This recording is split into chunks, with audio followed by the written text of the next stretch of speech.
65, 66, 67 ಹಾಗೂ 68ನೆಯ ಕವನ. ಇದು 13ನೇ ಸಂಧಿಯ ಕೊನೆಯ ಕವನಗಳು.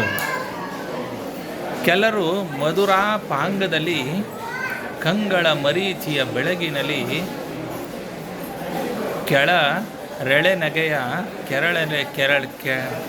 ಕೆಳರೆಳೆಯ ನಗೆಯ ಮಿಂಚಿನಲ್ಲಿ ಸಖಿಯರ ಮೇಳವಾತಿನಲ್ಲಿ ಲಲನೆ ನೋಡಿದಳೆಂದು ಸೊಗಸಿನ ಲೂಲಿವ ಸಖಿಯರಿಗೆ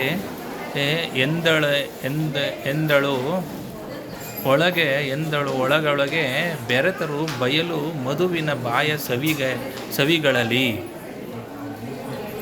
ಸಭೆಯಲ್ಲಿ ಕುಳಿತ ರಾಜರು ದ್ರೌಪದಿಯು ತಮ್ಮನ್ನು ಓರೆ ನೋಟದಿಂದ ನೋಡಿದಳು. ಕಣ್ಣಿನ ಬೆಳಗಿನಿಂದ ತಮ್ಮನ್ನೊಪ್ಪಿದಳು. ತಮ್ಮನ್ನು ನೋಡಿ ಮಂದಸ್ಮಿತವನ್ನು ಬೀರಿದರು. ತಮ್ಮನ್ನು ನೋಡಿ ಸಂತೋಷದಿಂದ ಸಖಿಯರಿಗೆ ಒಪ್ಪಿಗೆಯನ್ನು ಸೂಚಿಸಿದಳೆಂದು ಭ್ರಮಿಸಿ ಆಕಾಶದಲ್ಲಿರುವ ಜೇನುತುಪ್ಪವನ್ನು ಬರಿಬಾಯಲ್ಲಿ ಸವಿಯುವಂತೆ ಮನಸ್ಸಿನಲ್ಲಿಯೇ ಸಂತೋಷಗೊಂಡರು. ಗುರುವೇ ಇಂಗಿತವರಿದು ದಂಡಿಗೆ ಮುರಿದೊಡನೆ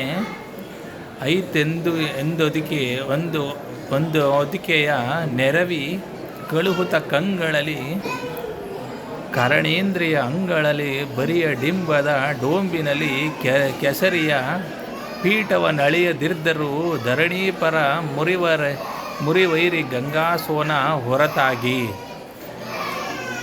ಗಂಗಾಸೋನು ಹೊರತಾಗಿ ಅಂದರೆ ದ್ರೌಪದಿಯ ಮನಸ್ಸಿನ ಇಂಗಿತವನ್ನು ತಿಳಿದುಕೊಂಡು ಅದಕ್ಕನುಸಾರವಾಗಿ ಅವಳ ಪಲ್ಲಕ್ಕಿಯು ಹಿಂತಿರುಗಿ ಹೋಯಿತು. ಶ್ರೀಕೃಷ್ಣ, ಭೀಷ್ಮ ಇವರಿಬ್ಬರನ್ನು ಬಿಟ್ಟು ಸಭೆಯಲ್ಲಿದ್ದ ಎಲ್ಲ ರಾಜರು ತಮ್ಮ ಇಂದ್ರಿಯಗಳು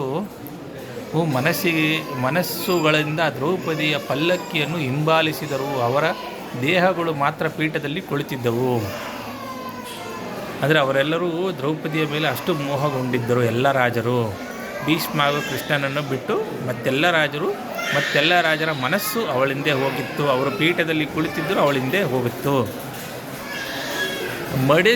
ಮಡಸಿದ ಎಲೆ ಬೆರಳೊಳಗೆ ಬಾಯೊಳು ಗಡಸಿದೆಳೆ ಬಾಯೊಳಗೆ ಸಚಿವರ ನುಡಿಯ ಕೇಳರು ಸುಳಿವ ಕಾಣರು ಲೋಚನಾಗ್ರದಲ್ಲಿ ಕಡು ಮುಳಿದ ಕಂದರ್ಪ ಶರವವ ಗಡಿಸಿ ಕೈಗಳ ನೋಡಿ ನೃಪರೇವ ಮಿಡುಕರ್ದಿದ್ದರು ಬೆರಳು ಮೂಗಿನ ಹೊತ್ತುದು ಗುಡಿಯದಲ್ಲಿ.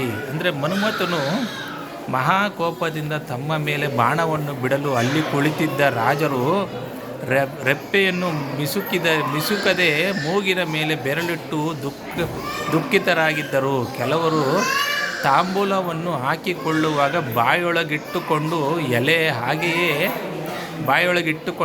ಹಾಗೆಯೇ ಮಡಿಸಿಕೊಟ್ಟ ವೀಳೆಯದೆಳೆ ಬೆರಳೊಳಗೆ ಹಾಗೆಯೇ ಇದ್ದವು. ಮಂತ್ರಿಗಳ ಮಾತುಗಳು ಅವರಿಗೆ ಕೇಳುತ್ತಿರಲಿಲ್ಲ.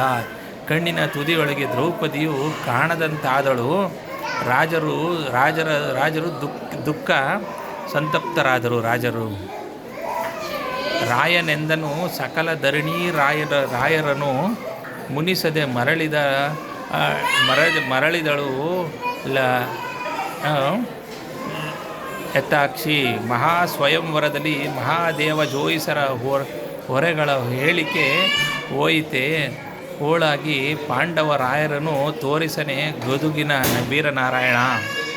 ಅಂದರೆ ದೃಪದನು ಶಿವ ಭೂಲೋಕದ ಸಮಸ್ತ ರಾಜರನ್ನು ತಿರಸ್ಕರಿಸಿ ನನ್ನ ಮಗಳು ಈ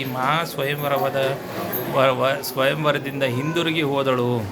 ಜ್ಯೋತಿಷ್ಯರು ವರಶಾಸ್ತ್ರಗಳ ಹೇಳಿಕೆಗಳು ಸುಳ್ಳಾಗಿ ಹೋದವೇ, ವೀರನಾರಾಯಣನು ಪಾಂಡವರನ್ನು ತೋರಿಸುವುದಿಲ್ಲವೇ ಎಂದು ಹತಾಶಯದಿಂದ ದೃಪದನು ಚಿಂತಿಸುತ್ತಿದ್ದನು. ಧನ್ಯವಾದಗಳು.